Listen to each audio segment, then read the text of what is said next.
ہمارا تو کوئی قبرستان ہی نہیں ہے جہاں پہ کوئی شہید دفن نہیں ہے.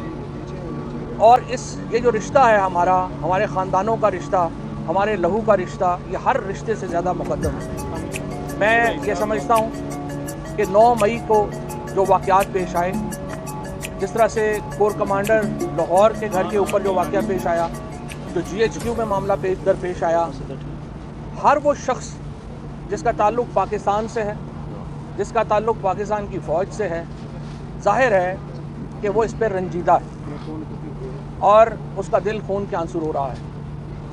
میں تحریک انصاف کے ترجمان کی حیثیت سے یہ سمجھتا ہوں کہ یہ واقعات انتہائی قابل شرم تھے اور یہ کبھی بھی نہیں ہونے چاہیے. اور اس کے اوپر جو تحقیقات ہوں، اور تحقیقات میں جو بھی لوگ ملوث ہیں، چاہے وہ PTI کے ہیں چاہے PTI کے نہیں ہیں، وہ اس انکوائری کے نتیجے میں ان کو قرار واقعی سزا ہونی چاہیے. باقی جہاں تک معاملات کا تعلق ہے، اس کی وجہ، اہم ترین وجہ یہ ہے کہ دیکھیے، ہمارا پاکستان سے تعلق ہے، اور جس کا پاکستان سے تعلق ہے وہ یہ سمجھتا ہے کہ پاکستان کی فوج سے اس کا تعلق ہے، کیونکہ فوج ہے تو پاکستان ہے اور پاکستان ہے تو ہم سب ہیں.